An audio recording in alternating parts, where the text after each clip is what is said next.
nhau iya inoti vanhu vakafunga munyika yezimbabwe aiwa vese vanotsamwa vese vanogumbuka vese vanonyatsa kuona kuti aiwa the regime inofanira kurova pasi nhau yemaflood elections. Panapa tinoti vakomana vauya vachitsanangura nhau iyi vachiti aiwa maprovisions kazvise zvakaitiwa mavh11 zvakasainiwa nevakomana aiwa kunyange muna 2018 nemuna 2023 those elections avakapublisha ndeemanyepo. Sanapinda mashoko anobuda nyora panapa notobva wasubscribe walike turn on the bell icon.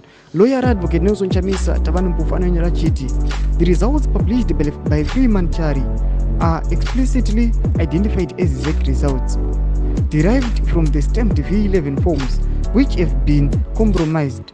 These results merely confirm what we already know and do not provide any new insights. Importantly, since these results are from ZEC itself, they cannot be used to validate the accuracy of ZEC's own announcement. August 2023 remains a fraud.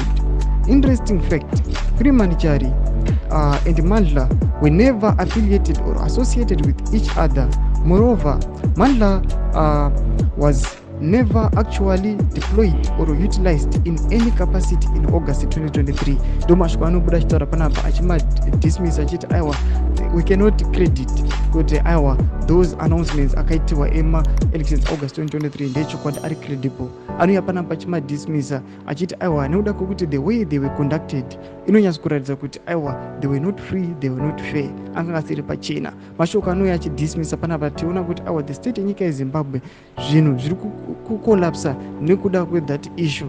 Maissues akadaro anoda kuadresiwa. Tudze mafungiro enyu muri kudii pamusoro mashoko ake. Bina comment section medu, subscribe or like, turn on the bell.